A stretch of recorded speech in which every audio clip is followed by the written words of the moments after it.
We will begin with the Pledge of Allegiance. I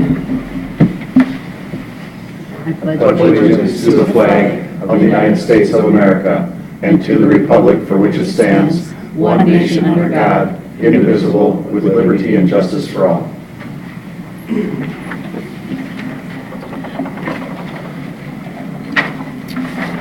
Okay, the minutes of January 12, 2016. Mr. Chair, I will move approval of those minutes.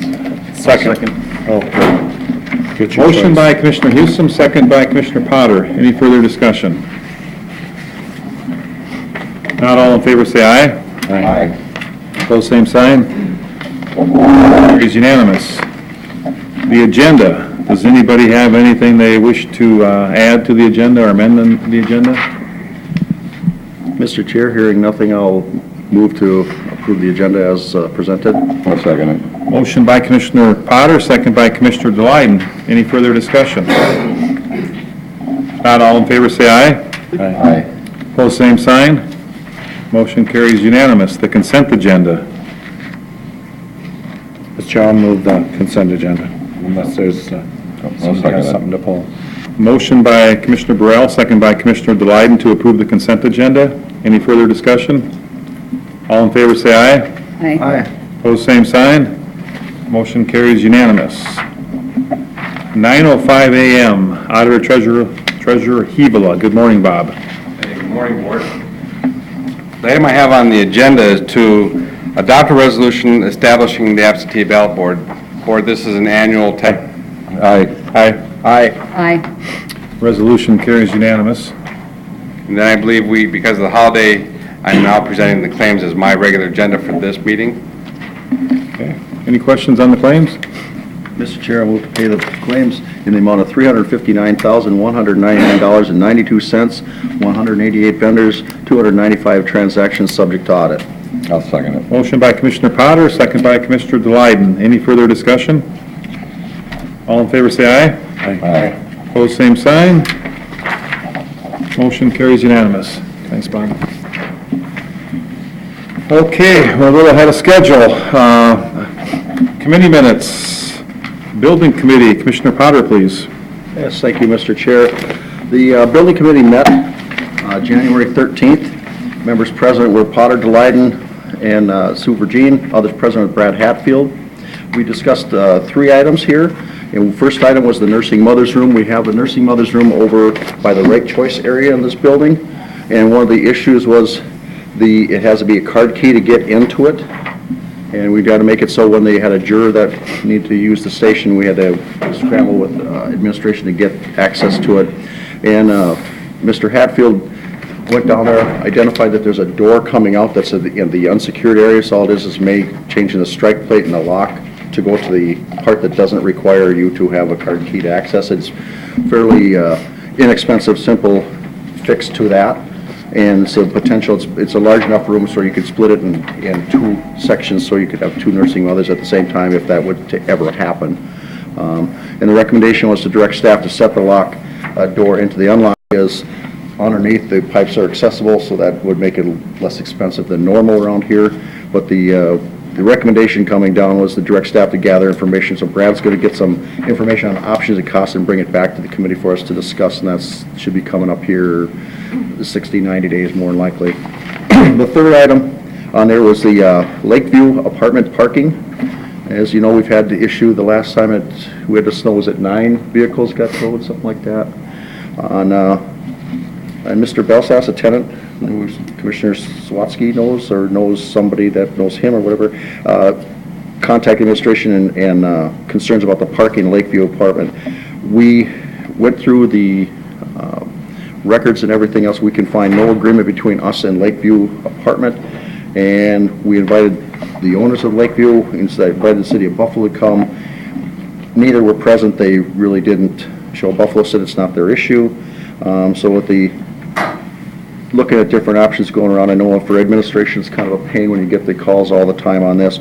The recommendation was to direct staff to send notification to the tenants and owners of Lakeview apartment that the public parking is available within the city of Buffalo at the parking lot, closer where the abandoned old county road 35 was, old county, I think it was 35 there, over just southeast of the library. There is enough sufficient parking for that, and that is open to them, and to send the notices there. And with that, I move the minutes and the recommendations, Mr. Chair. I'll second it. Motion by Commissioner Potter, second by Commissioner Delight. Any further discussion?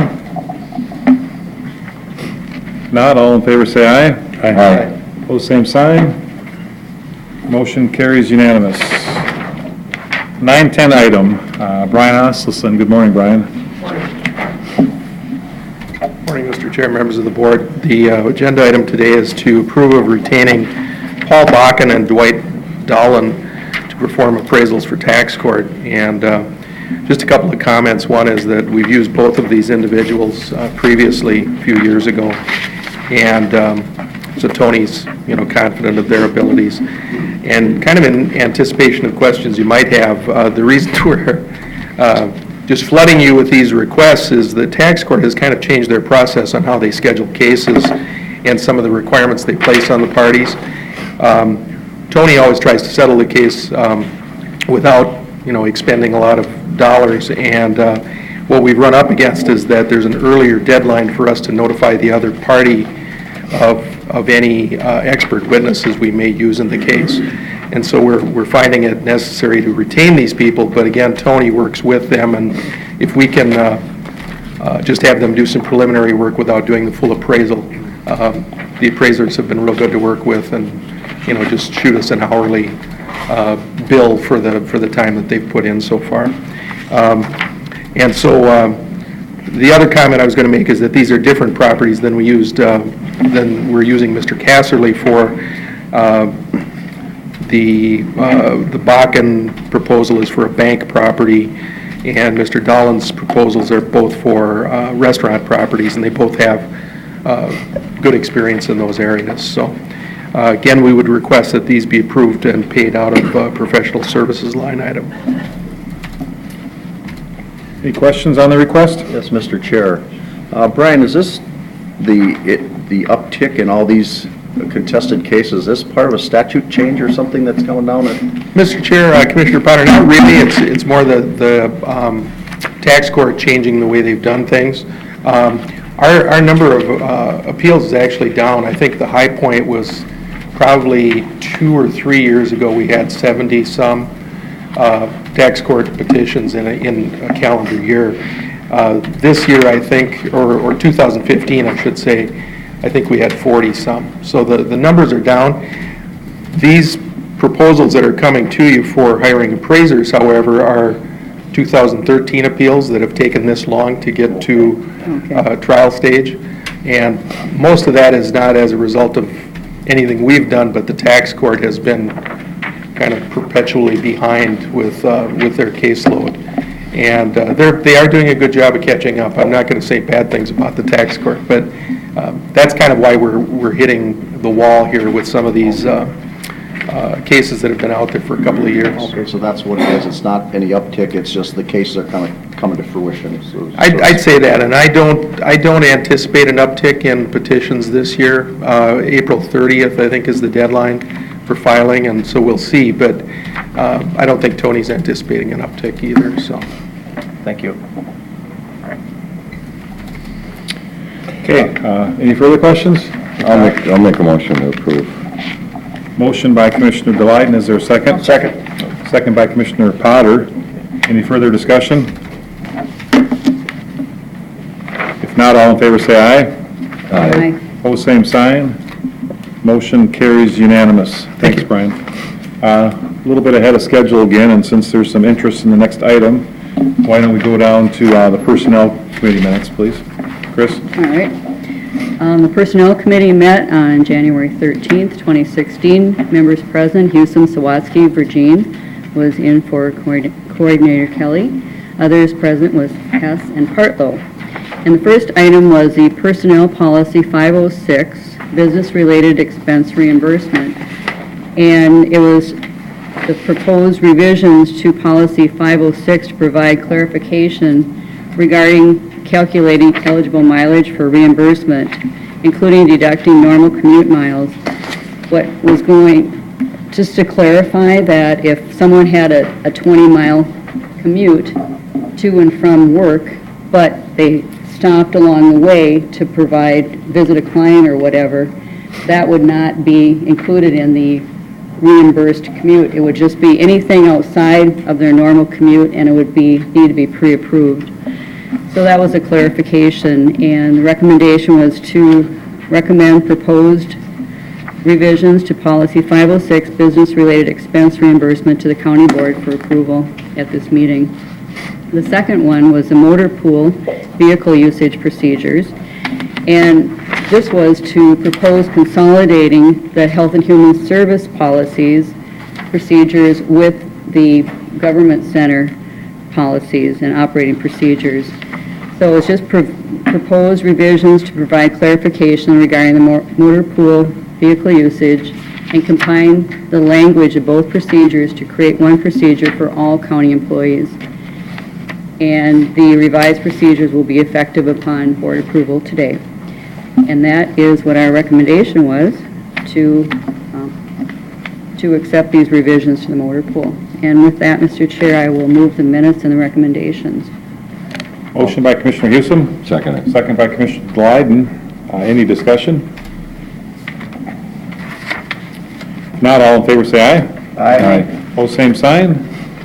Motion carries unanimous. Mr. Chair, if you'd like in this last minute, to probably take about that long for the Ways and Means. Unless Otherwise I think we're at 9:15, so All right. why don't we, looks like most clocks say 9:15 that I'm seeing here, so. Okay. It's 9:15 a.m. Planning and Zoning Administrator Sean Riley. Good morning, Sean.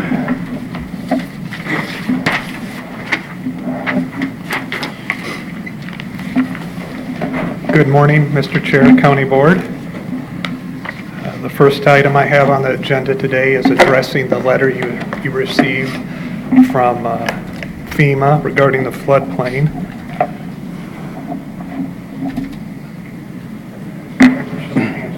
Oh, okay. Thank you.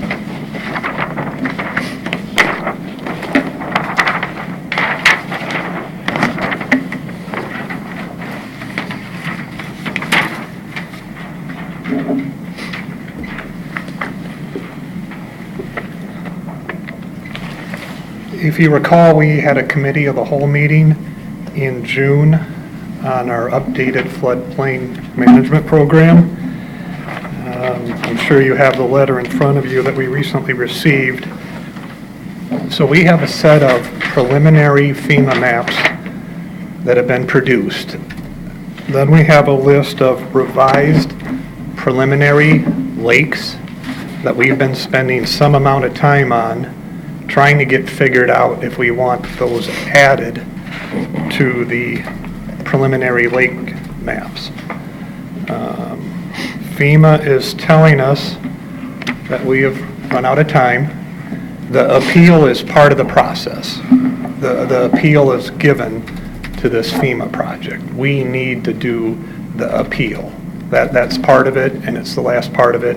It stands alone. There's a process for appealing any lakes we may feel need to be appealed on those maps, but that's a standalone process. What's in front of us now is, you see this handout I just gave you, the revised preliminary lakes. Do we want to add any of those lakes to the maps, have those maps redone, and then proceed?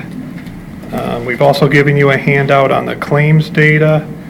As you can see, most of the flood insurance claims actually fall within current floodplain. Clearwater, along the river chain. Some of those claims data, they're actually on lakes that are proposed to be put on the maps or are on the preliminary maps. If you look around Buffalo Lake, Charlotte, and then there are a few one-hit claims. We've got Pleasant Lake, Indian Lake. There are just a few properties on those lakes that were built at a low elevation and have had claims. From my memory, most of them are rather modest. They're rather small. So we feel like the current floodplain data and maps along with what's proposed on the preliminary maps, protects us with our claims. At this time, we don't feel like there's a need to add more lakes onto the maps. You can see some of the lakes are in, Really restricts property owners where they can build what they can do with their land. Is that, I mean, maybe you can elaborate on that a little bit. Mr. Chair, Commissioner Burrell, I mean, both of those things are accurate in that being on an official floodplain map, you can always get flood insurance, but being in the FEMA program allows you certain things like buyouts and grants. So that's why we have the claims data. There probably isn't a whole lot of potential to have that take place. As far as restrictions, whatever can and can't be done on these lakes, we're pretty much already saying it. We have the DNR Shoreland Management Act, and we essentially use the same data and the same methodology that this firm has used on these revised preliminary lakes. So we're essentially doing the same thing, and we're concerned, what's the trade-off now being in the FEMA program? It could even get more restrictive, more cumbersome for the property owners that already meet what they need to meet, while probably not presenting enough opportunity for other people on those lakes to take part in FEMA programs, just because there aren't that many. So Sean, right now you're recommending then that where it says revised preliminary lakes may be removed, you're recommending that we probably do just remove them at this point? or- At this time, I'm recommending the lakes in our jurisdiction, we remove those and move on with the appeal process, and probably give me a short amount of time just to verify with the St. Michael's and the Waverly and Annandale's that they agree, and that they're also ready to move forward on the appeals process. So for right now, then you would probably postpone this, the vote on this until next week or a time in the future anyway. Right, and I've talked to the FEMA people, and if that's what we're looking to have done, it's just a little bit more time just to verify, okay, let's get rid of this list and move forward with the appeal.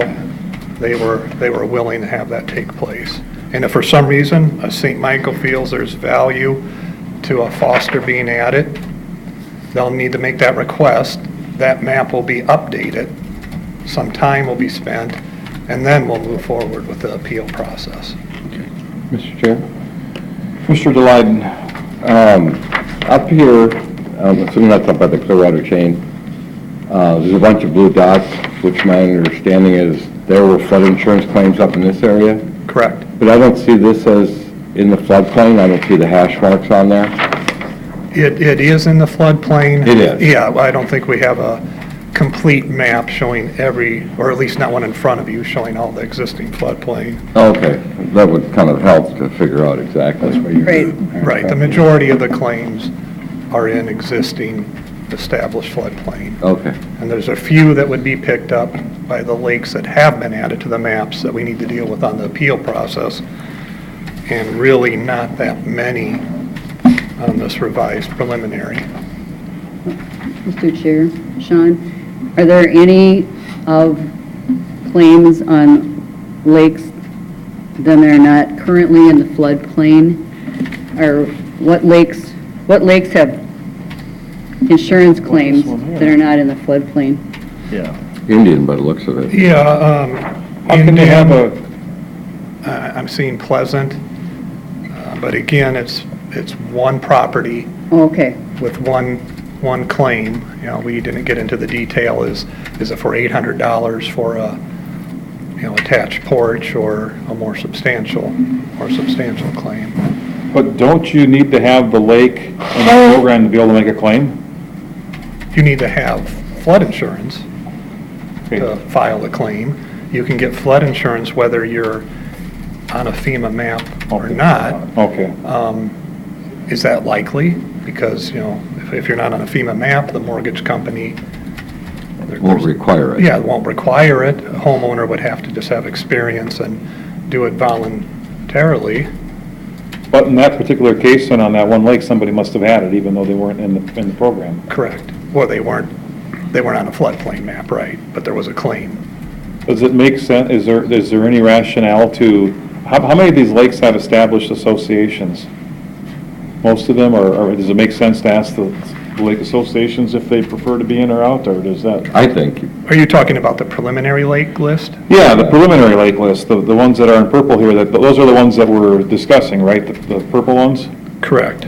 I mean, does it make sense to contact their established lake association and advise them that they have the ability to be in or not be in, and that the county board will be making that determination, and what is their choice? I could do that. I could reach out to the ones that have I mean, rather than lake associations. talk to the adjacent city or the surrounding township, the people that actually would be utilizing or not utilizing this insurance are, and there is an association that actually works with all the lake associations. That might be the easiest one to contact.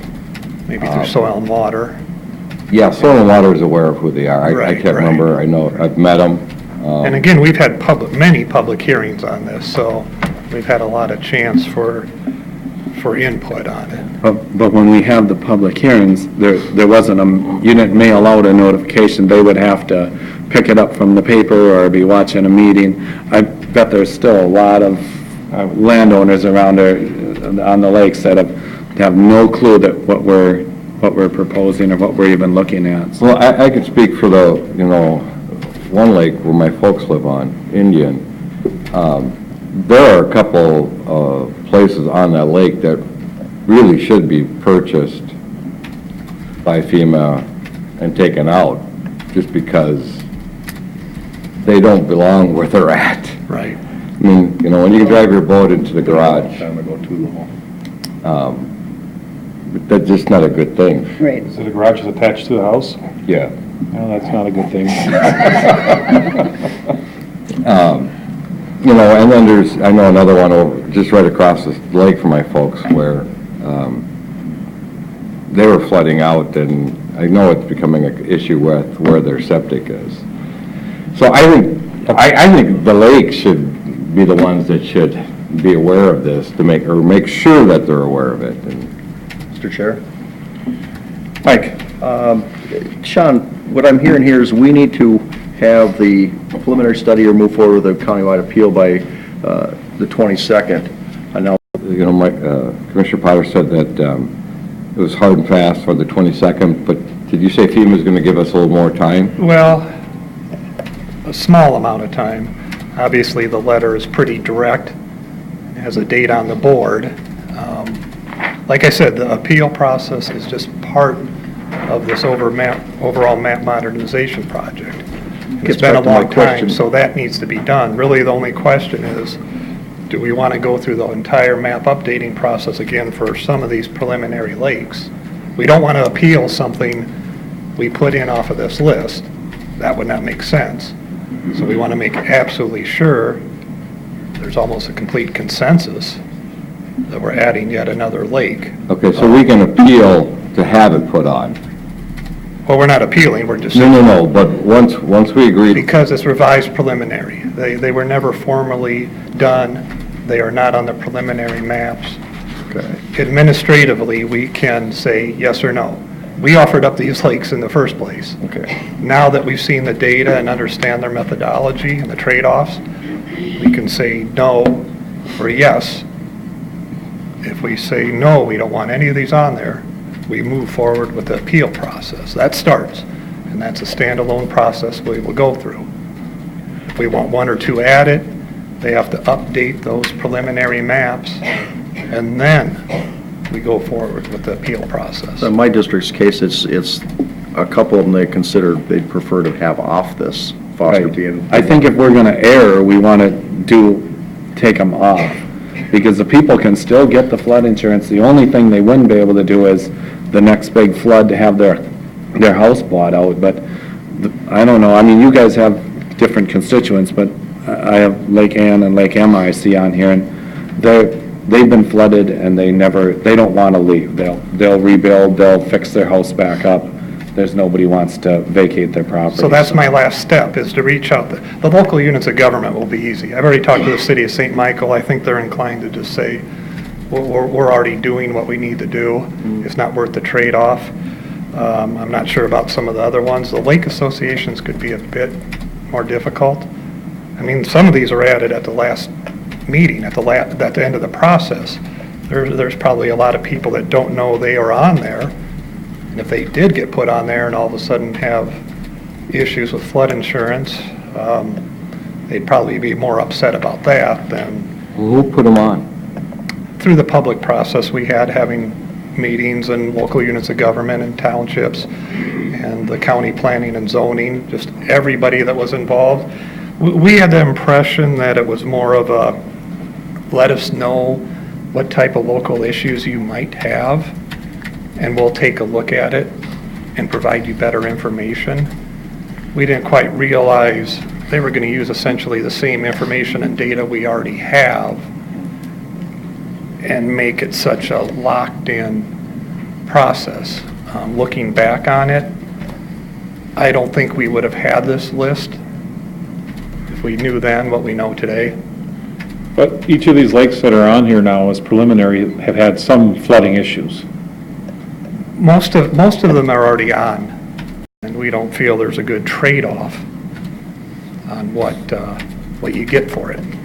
Well, I'd like to see a map that shows exactly where all the floodplains are. We can do that. I mean, that would help me better understand Commissioner Swatsky's question too on, you know, because you just said that some of the lakes are in the flood zones.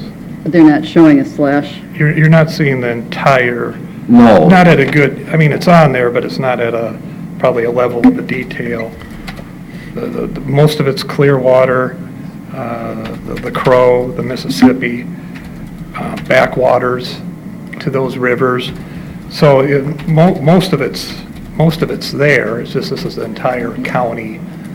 It'd probably be a good idea for you to stop down and look at the preliminary south of that road.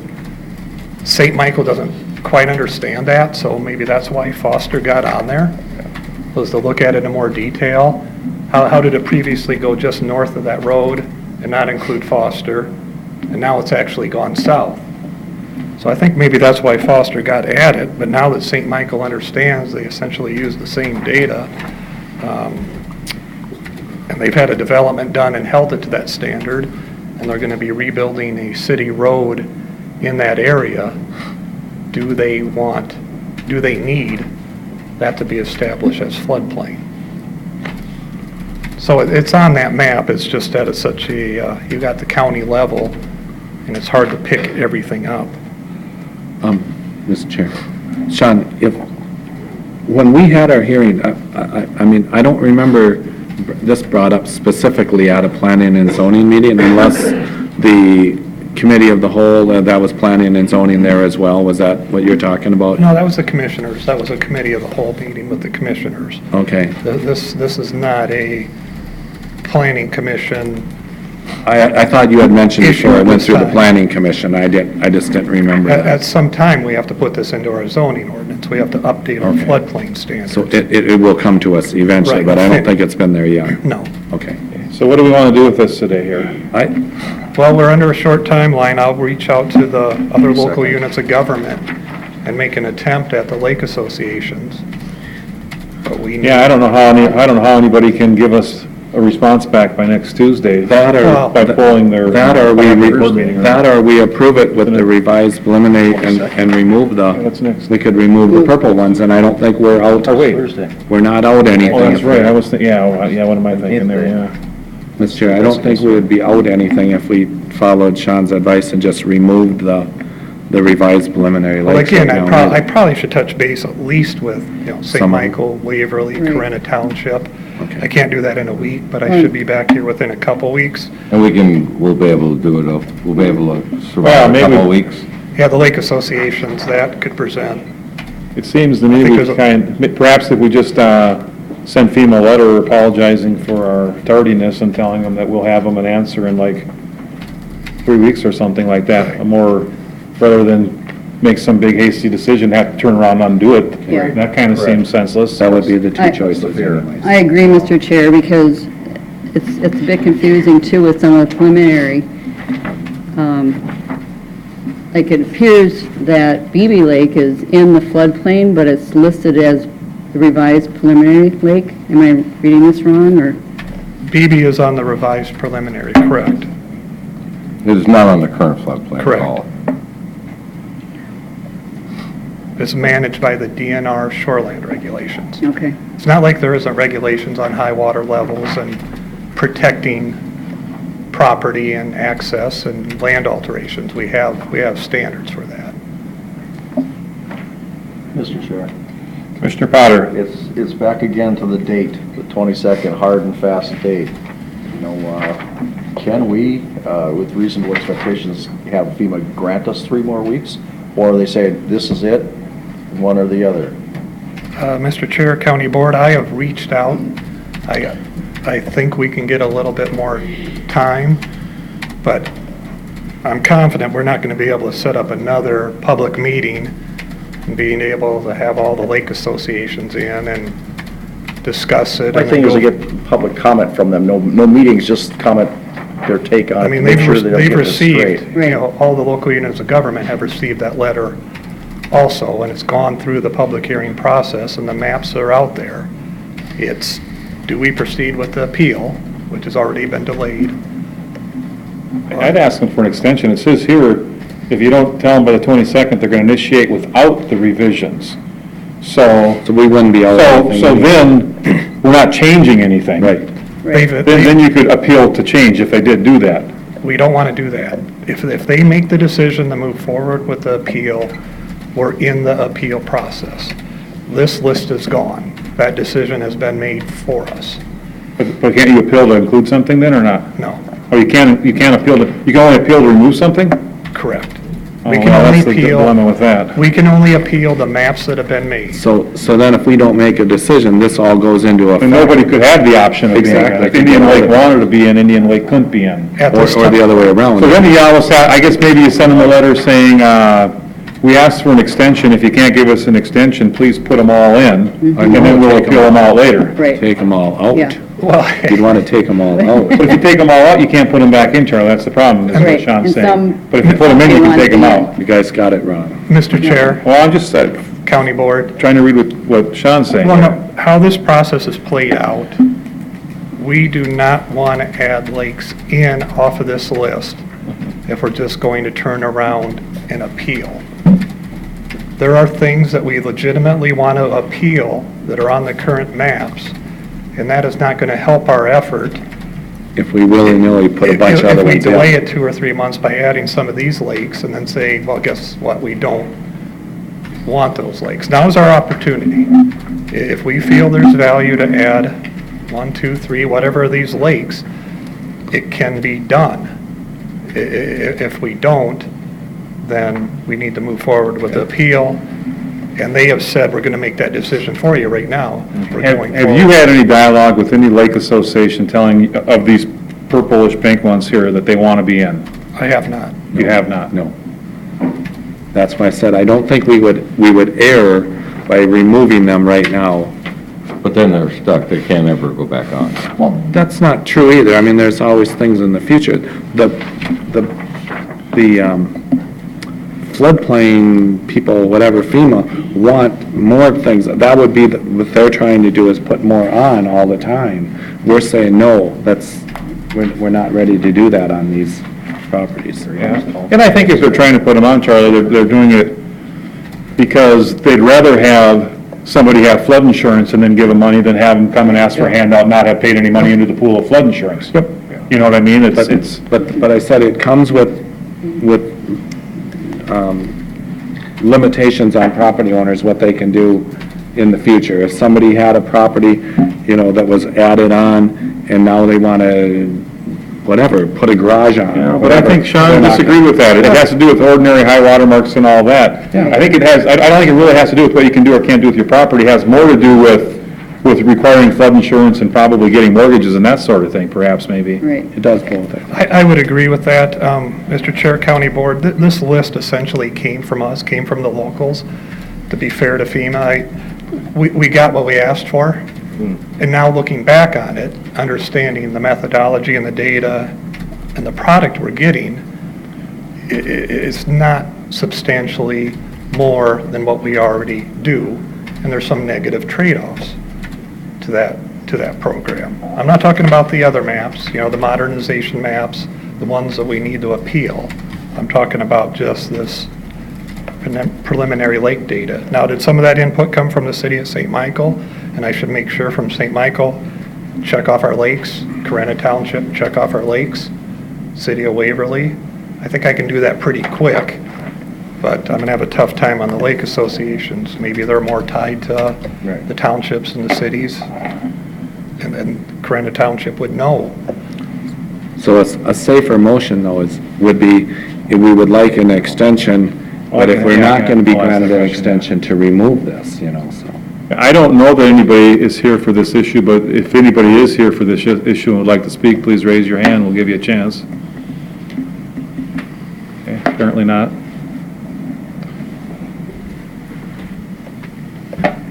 I'm okay with the extension, though. I think that's a good idea, but then we probably should say, if we're not going to be granted an extension, the vote would be to remove the revised preliminary lakes. I think it says that on here, too. Well, they said they were If you- going to do that anyhow. They would do that anyway. Including the Okay. reason. So I guess that, why don't we do that? Why don't we ask for like a 30-day extension? Okay. And if we can't get the extension, then remove them. Then have them removed. I don't know if people are okay with that or not. I'll make that motion. This is Thursday. The only other option is putting them in there, not knowing that they don't, whether they want to be in or not. Okay. Correct. I'll make that motion. Motion by Commissioner Burrell to ask for a 30-day extension and advise them if the extension is not granted that we will go without the revisions. Correct, Charlie? They would be removed, yeah. Yep. Is I'll there a second to that. Second by Chris, and if we do get the extension, does everybody here agree that Sean should immediately reach out to these lake associations and appropriate cities and/or townships and ask them their opinion on the specific lakes? For in their area? one final time, because actually, he's already done that, but Well, Okay. Correct. this is your last. And give them a deadline of like They 21 days from now, so we've got time to get back to FEMA. they got the same letter, so they understand. And what meeting are we canceling in March, just so we don't go and put ourselves in a spot? That would be after this, so this would be taken care of in Yeah. February still, so that won't matter. It's not, okay. Okay, any further discussion? All in favor, say aye. Aye. Pose same sign. Motion carries unanimous. And now we're to the solar. So you want to... Entitlements. You gonna tee this off, Sean? You got some stuff to pass out?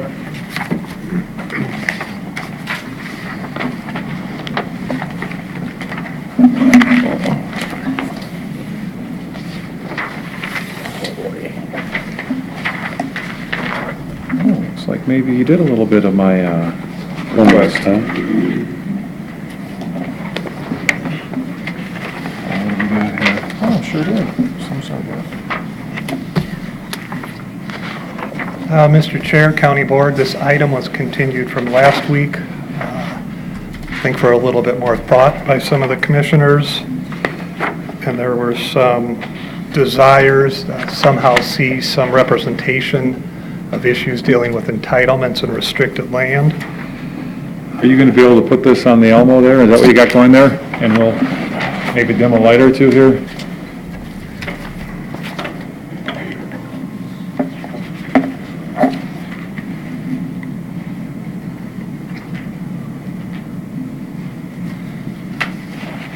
I'd like to thank Stacy in our office for putting together these exhibits. Took a little bit of research on entitlements and divisions.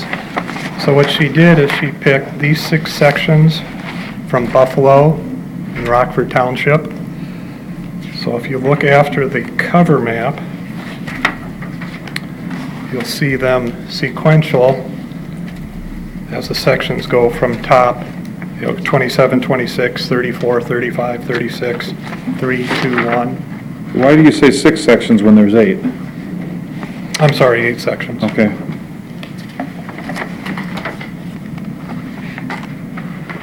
And Sean, can you explain that again, what the second one?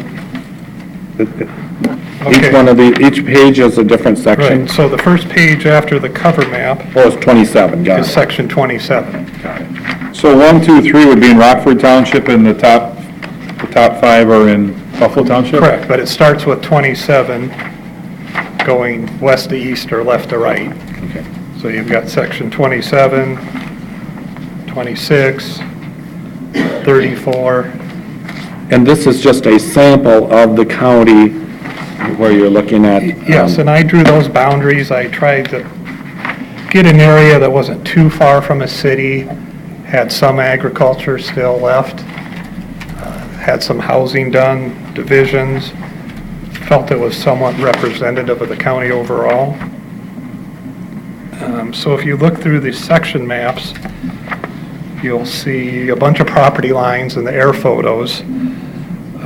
Essentially, every time you see a house, that's representing a 1 per 40 division, or what's called a lot of record, a lot that predates some of our zoning regulations that could have just been divided out at one time without counting against the 1 per 40s. And then you see E or E's, that means the balance of the land still has an entitlement or more than one entitlements left. One of the big issues that came up at the last discussion was the scenario of somebody who has their house on a 40 that has not divided it off, and then somebody that has a 40 with their house that they have divided off. So we keyed that as CR, property is restricted and is common ownership as division. So that thing that looks like an arrow is a house. I'm on the next page, I'm sorry. So for that scenario, with this sample, we did You want not, to change on there? For the, yeah, I'll tear them out. I'm just going to put one up because You're on 27 now, they all then? have the same key. Yeah. But so Sean, that thing that looks like an arrow, those are houses, correct? An arrow up? Those are Yeah. houses. Yeah.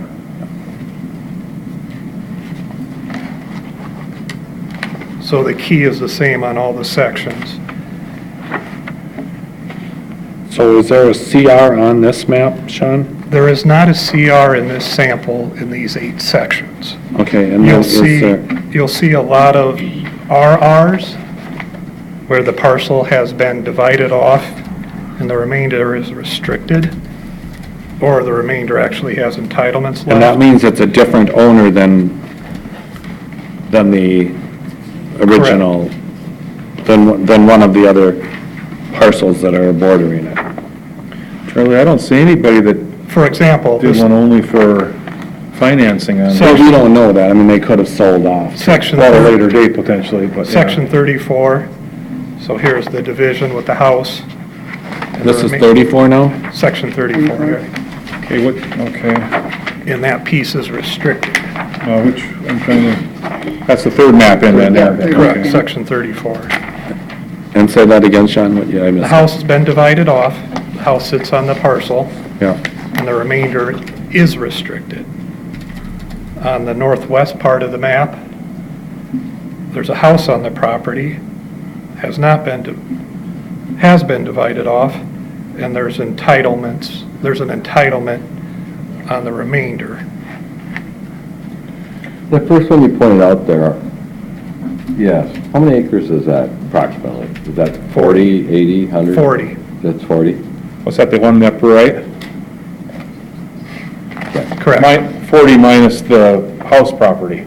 correct, yeah, the restricted parcel is under 40, so that's your Be traditional. like a 35 or 1 something. per 40, the house has been divided off, and the remainder is restricted. Okay. The scenario of that person owning this, and the same person owning the remainder, on this sample, that wasn't found at this date. When this was first divided off, did they own both pieces? How long did they own it? I don't know, but that's what I tried to describe at the last meeting. Most of those scenarios, we've moved on because the land has been sold a number of times. so we could have had a farmer that maybe owned, whatever, could have been 120 acres there, sold a house and 5 acres off on that particular 40, even though it wasn't, it might have been to their son or their daughter, you know, a family member as well, too. We don't know that. You know, Well, but then that You can restricts make- it right. in the sense that Yeah. you cannot build another house there. It's an entitlement restriction. Mr. Chair, County Board, yeah, we could make a whole table of all the scenarios. Yeah. But the column you're going to get the most of is, at one time, there might have been common ownership or some family dynamic, but the farmer probably kept it and sold off the house and then farmed the land, and now has maybe sold it to another family in the community. And that house is maybe sold again to somebody else since that time. And I guess the question I was posing a week ago is, if that was a CR up there instead of an RR, Then you would maybe be the- surrounding your property with, Your own. you'd be surrounding your own house with solar panels instead of somebody else's house with solar panels. That's the kind of the difference. But to If it speak was to a that, if it was that way, there's still a neighbor, like over to the west, that you're still gonna have to meet setbacks. That's the thing anyway, so there'll still be No, setbacks. I agree there, Charlie. There could be a neighbor that's even closer, yeah, potentially. Exactly. In that particular case, there's one that's almost as close or about. On the west side. About as, if that's a little, yeah. A lot of record. Now, aren't all these lots of record, or why are Well- some listed as lots of record? Well, by definition, they are, but we use it more for lots that were created maybe in the early 70s under a different standard, where if the deed was recorded, the parcel wasn't landlocked, it was a certain size, had road frontage. Okay, so it's It's a- kind of a pre-planning and It doesn't- zoning lot of it record. doesn't count against- That's why it's out of compliance potentially. Well, not necessarily out of compliance, it just doesn't calculate against what we do today with a 1 per 40. I gotcha. How we calculate that we don't count that necessarily against it. But everything's a lot of record, but those were Well- pre-existing lots of record, kind of. Correct, and the ones that have even been Okay. divided off. I'd like to draw your attention to the last exhibit also. Entitlements remaining in county by township. And why don't you, is that something you can put up there on the Elmo too? So everybody can get an equal look at it?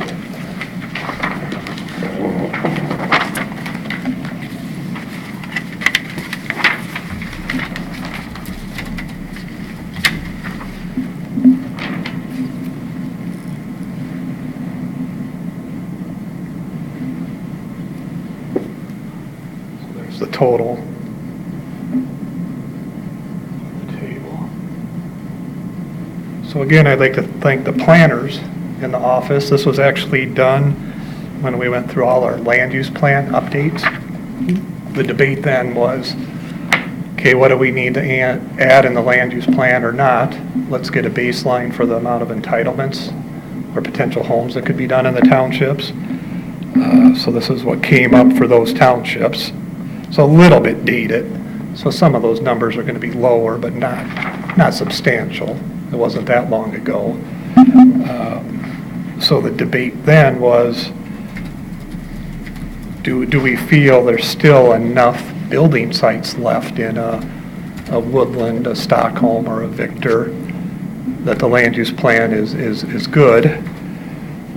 Or looking at a Rockford or Franklin, how do those numbers compare with the amount of land that's also in the land use plan? In other words, combination of, okay, we've got this many entitlements, and we also have a substantial amount of acreage in the land use plan. Do we need to modify things as they're standing? In this case, it's mainly just an exhibit to show the data.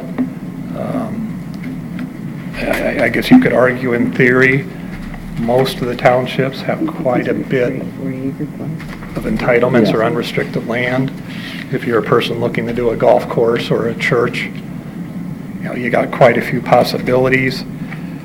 Tied to the solar, I would say the same, other than solar's so spot determined because of this Excel territory and substations and finding agreeable leasers and that type of thing. Mr. Chair? Mark? Now, I just need to get a clarification. The cities can make things more restrictive than with the county. Now, if we're doing the zoning for some of the townships, can the township still do something for a particular township to make it more restrictive than the county? More restrictive they can. Mr. Chair, If they have their own zoning. Mr. Delighten, Commissioner Delighten, the cities stand on their own. The Yep. cities do what they do irrespective of us. The townships, whether they do their own land use planning or not, can be more restrictive by adopting standalone regulations. So- Their own zoning ordinance, a moratorium. We had a township do it on gravel pits recently. Okay. For 1 year, they put a moratorium on new gravel pits, even though we still do their own planning and zoning. But they have to be at least as restrictive Right. as us. Right, so they can actually say, we want to be more restrictive than what the county is allowing. It's a process. You've got to Yeah. have a basis for it, but But they can do it. it can be But then, Sean, done. why didn't Buffalo Township, I mean, because out of all the townships that in our county, they're the ones that were opposed to the solar, and then they're opposed to this as well. Why don't they go and do that? Wouldn't that make sense? I didn't know that they actually, Well, that's not a process we usually discuss oh, up front with every township when we're doing a zoning amendment. That's for each individual township yeah. to decide.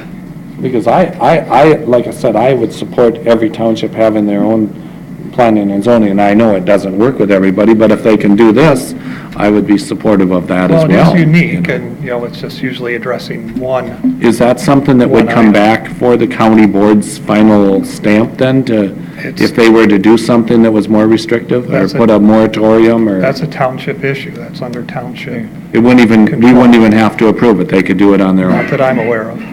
So let me ask you this, Sean, then, and Charlie and I'm a little bit different than Charlie. I don't advocate for the townships all doing their own, because I think. I know we do. I think it's But I it's still a like waste it- of resources, but I still quite like frankly. it, Pat, even though. It's a waste of resources to have 18 systems going on and to expect that all of these townships are going to have, I mean, we have a lot of expense associated with guys like Sean and the other folks we have here in the back of the room that we pay a lot of money to do this. And of course, the township don't have to have them on staff, but then you pay even more per hour to hire them otherwise. But if, would it be acceptable, would it be acceptable, Sean, or is it legal in this case for Buffalo Township simply to pass an ordinance?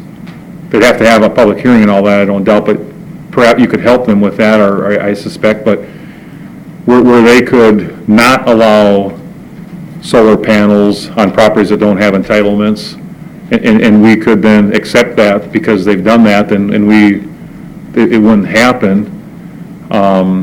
Again, they'd need some assistance in going through that process, and whether you and Greg Kreiser helped them with that, or however they got there, I guess was another question, but is that something that would be legal to do, for them to do that and not allow it on properties without entitlements? And for us not to maybe take action for a couple months until something like that were to happen? Mr. Chair, County Board, I would prefer at this time just to answer the question that was posed. Could they do it? Yes.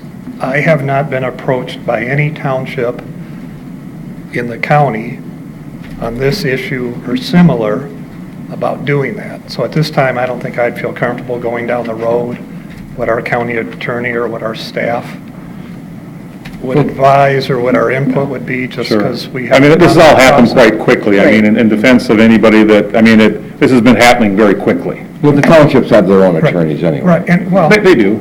I and think they have being, I understand that. and being that that has not come up, I think it's because they know they're a critical player in the planning and zoning. They came to the amendment hearing. We require an applicant go to the township, we get a response form. I think they've put faith and effort in dealing with the system as we currently have it. If some township feels some issue is so critical that they want to deal with it at the township level, I'll just leave it as answering Well, that as a and- possibility. I mean, Buffalo Township has been a very supportive partner with Wright County Planning and Zoning in my time here. You know, Donnie himself has been a big part of it by virtue of his own participation on the Board of Adjustment.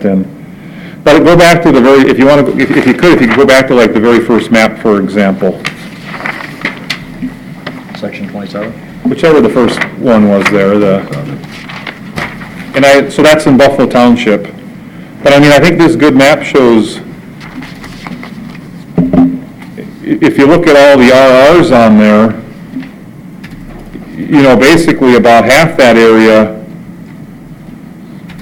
so if I understand this correctly, if it has an E, it's allowed. What if it just has a house on it, then it's allowed also? The ones that just have a house, are they allowed or not allowed to have a solar farm? They can't. Correct. They can, right? Assuming it goes through a conditional use Okay. permit, meets all So, requirements. but even at that, on this particular little area, it's a difference of basically about twice as many places for them or half as many places for them, depending how you want to look at it, if you consider the RR is in or the RR is out. Did everybody see that same way I am? I'm not following.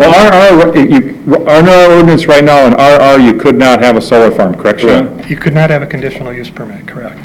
And if you can't get a conditional use permit, you can't have the solar farm. So Correct. I guess what I'm trying to say, if you look at an area like that as a specific example, There's a lot of them. it's almost doubling, the RR is almost double the opportunity for solar farms there. So I mean, it's a pretty drastic difference. Yeah, but It is.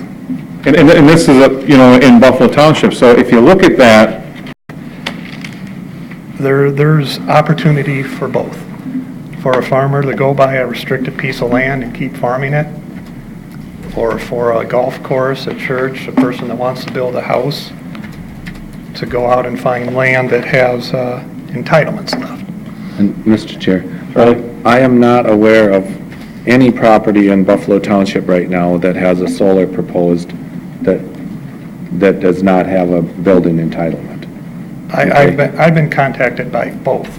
I can't speak to an application in front of me, but in a handful of townships, we have people that have parcels, both restricted and not restricted, that eventually will be coming to us as solar farms, one way or other, based on these decisions. But again, when we say the word restricted, that it... Neither. Yeah. because apparently there's a number of townships that just aren't going to get these requests based on the proximity of who their territory is. Substation close by. That's, none of my townships are gonna be requested. Yeah, exactly. Anything else, Greg? Otherwise, we'll I'll get... let you decide how you want to Okay. proceed, Mr. Chair. Well, I think, I presume a majority of the board would like to give people an opportunity to speak as long as they're here? I'm okay with it. Okay, if anyone would like to speak, please come forward to the podium and give us your name and address, I guess, would be the best, so we know what township you're from or where you're from.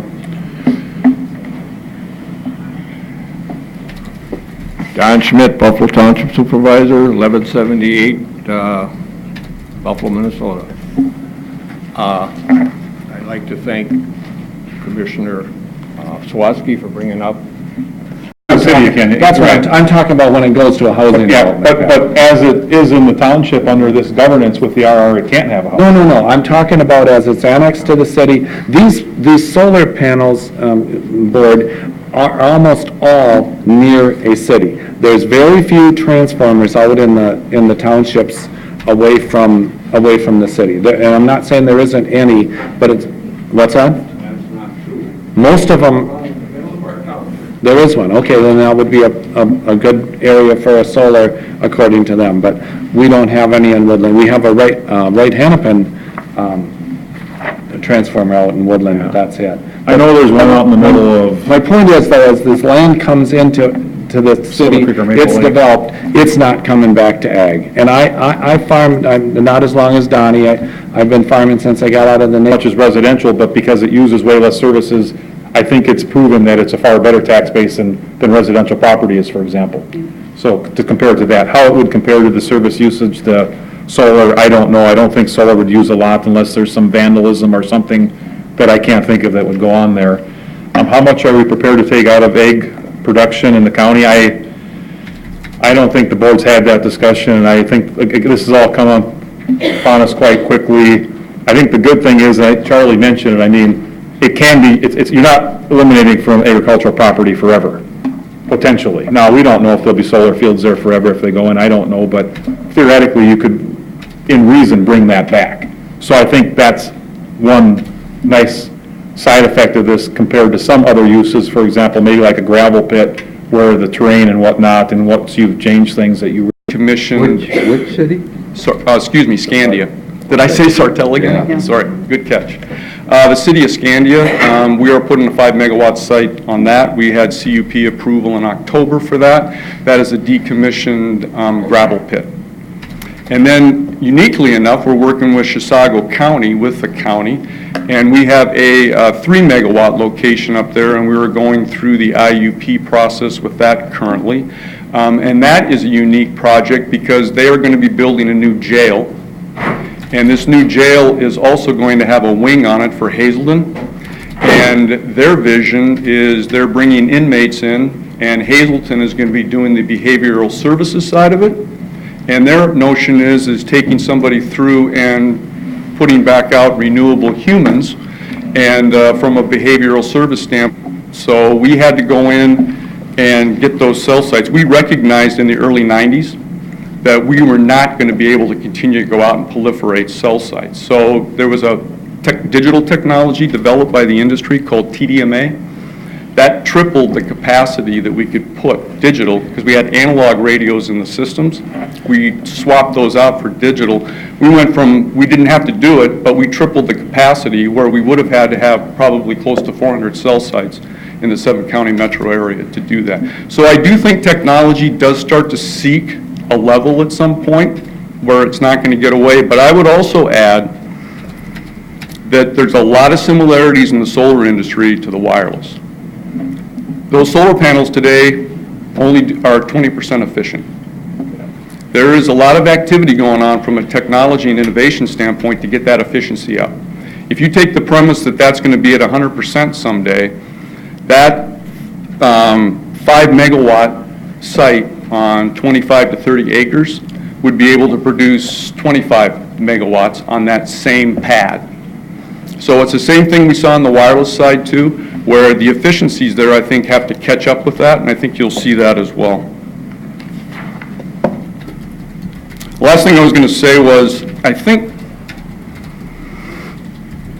if you take a look and go back and take a look at this at 30,000 feet, there is a fundamental decentralization that's happening here on how we're producing power and how we're delivering that on a grid.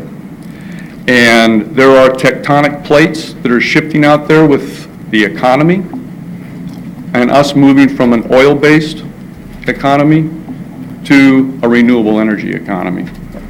And I know there's some dissenting voices out there, and I know you're probably going to hear those, but I'll bring up an example and then I'm almost done here. But it has to do with something that's already in your own backyard, and you may have saw it last week. And this, we are not the developer on this, but I know that the city of Waverly approved a 5 megawatt site there recently. And I know that they had contentious situations, and I know that the leadership there with Mayor Holmes decided that that was something that they wanted to do. The interesting thing about that is that was just announced last week that that facility is sold out. And all of our facilities that support the metro area, we are also sold out there too. But the uniqueness, I think, that's different from Waverly than the ones that we see, onto the 12 corridor, as well as up on 94, and that's predominantly where it's at. And I guess why I was asking is because if only 10% of the county is in, it would make sense that then that we're only going to have literally, I mean, we got 18 townships in the county. And if only 10% of the county is in, maybe you only have 2 or 3 counties that are really or townships that are really impacted by that. And we ought to give more weight to those that are impacted than those that aren't. And Buffalo Township obviously is one that is substantially impacted. So that was, I was just going to try to know if you knew what townships it was so we could literally narrow it down. But I know Monticello Township is also impacted, and I know Woodland Township is also impacted. Mr. Commissioner, Those are 3 that I know of for sure. everyone in my, except French Lake probably, because I have the Highway 12 corridor, so it's Woodland, Franklin, Middleville. So there could be a small thin finger right along. Once you that go away potentially. from Highway 12, it gets to Wright Hennepin, but all along the corridor, all the way out to Meeker County is. Mr. Chair? I'm going to, one more comment to the, you can sit down. Okay, thank you. But you talked about the cell phones, and I think you mentioned it wasn't your first rodeo because you went through that one and you likened them kind of to each other, these things. And I was here when cell phone towers began popping up too, and at that point in time, we put a moratorium on them because planes, and then when we came out of the moratorium, the board was very concerned about having these things every place. So the board did take action, and we did things like if you put up a cell tower, you have to allow for other people to have antenna space on there because we didn't want Verizon and AT&T having 2 cell towers in the same section of property. We weren't going to allow for that, plain and simple. You couldn't have one unless you had something in place to provide for this common usage, because co-location, thank you. Because we didn't want them everywhere, because when we looked at the number of carriers in this area and where those things had to be, Wright County would have looked like a pincushion had we just kind of let them everywhere and responded to the market. So if you want to say there's similarities, the county did things to protect itself, for lack of a better word, in that regard. And also relative to cell towers are not allowed on restricted parcels. So if you want to make them similar, I'm just saying, Yeah, we'd have to start real. maybe that's not a good argument to make. Anybody, Charlie, did you? Mark? Oh, it was Mark, okay. I mix you and Charlie up all the time. Yeah, all right. I'm insulted now. It's the facial hair. Mr. Chair, I would make a motion to table this for... Let's say they start off, they just want to do something else less restrictive later, but for right now, they say they just put in a moratorium, or, some stopgap thing right now. How long would that take to Mr. initiate? Chair, Commissioner Burrell, I believe the ordinance codification ordinance or statute requires 10 days published notice. Well, yeah, they have to have a public hearing. I would say you'd have to give them 60 days if you want to give them a chance to do this, wouldn't you say? Yeah, 30 to 60. Yeah. And then, 30 be enough? and then I- just I to give speak to 30 would be that, pushing it, depending on when their schedule is. I don't know when Buffalo Township meets or some of their townships. I know the townships request at least 30-day notice whenever we do an ordinance amendment, so. I'd like to give them a chance to talk about potentially a moratorium, which maybe would be their best thing, and then out of that, and also whether or not they just want to, in Buffalo Town. it would be. Is there a second to? But Mark, what that does, though, it allows the solar company the advantage to knowing that it is going to, they can get going on it, they can start planning for it. Is there a second to the motion? Third and final call for a second to the motion. There being none, motion dies for lack of second. I guess I would support a 60-day moratorium, and that gives Buffalo Township an opportunity. Ideally, in that period of time, I know that, Sean, you don't work for Buffalo Township, but I would personally like you to provide them any help you could in the process, and I don't know whether our county attorney staff can or not. To the extent that they can, I'd be willing to allow them to provide some help. You'll probably still have to have your own attorney involved, but just as it relates to the county, since you're in our plan, just so we have good communication, you understand, you can kind of give those guys some support and that sort of thing. I think everybody would be agreeable to that here. Mr. Chair, I will make that motion for the 60-day moratorium. Not a 60-day moratorium, table this item for 60 days. Oh, okay, I'm sorry. I misunderstood what you're saying. I will second that. Second by Commissioner Potter. So this would be on the first meeting following the 60-day window from today. Motions to table are non-debatable. All in favor say aye. Aye. Aye. Pose same sign. Motion carries unanimous. Okay, like I say, when we did the towers, we had like a 1-year moratorium, the county did to study that thing, so I think, my guess is, Sean, just for informational, is there a lot of townships, or not townships, counties out there that did put moratoriums in place to study this stuff, and are we unique in not doing that, or? Well, Mr. Chair, this is not a moratorium at the county level. We have an amendment passed. No, I know, we didn't do a moratorium, but are there a lot of counties that did do that? We perhaps debated that during the amendment, and some of the gates we do or don't have. I think it's a mix. Some already had an amendment in place, Stearns County from a few years ago. Okay. Some have a moratorium in shoreland and floodplain. We have some cities that did a moratorium, maybe less relevant. We had one county that did it under essential services. I don't know what their experience has now been. Okay. Yes, sir? You probably know the answer to that. I was just going to add, we have 20 projects in 13 counties, and we have not run into any moratoriums. Okay. Mr. Chair, just one quick other point. Mr. Simonton laid out 6 or 7 sites that were like on wastewater treatment plants, reclaimed gravel pits. I don't know, maybe that's why they did not run into a problem with those townships or those cities. that was the gate in place, perhaps for their requirements. We don't have that gate. As far as Buffalo Township goes, the Aurora project was not an Excel solar garden. Right. The one they're dealing with now with MPAA is not an Aurora solar garden. Yeah. The Wright Hennepin Co-op project, it's not in Buffalo, it's in Rockford, it's not an Aurora solar garden. We're going to have one in Maple Lake, it's not an Aurora solar garden. So I would agree there's a number of gates in place for the Excel solar garden program, but there's other pieces, and I don't know what the future will bring for if they'll modify it to 1 megawatt, back to 10, who knows? Well, St. Michael's also approved one on a former landfill, and I don't know. And that's nice when they can do that. Yes. But I said the two that are down in the city of Waverly and in the township of Woodland, that the city of Waverly supported and the Woodland Township was 100% supportive, and all of the neighboring residents also supportive. That was on, I would consider, it's not prime ag land. Woodland Township has pretty darn good. Well, yeah, it's very good, so, Glenn.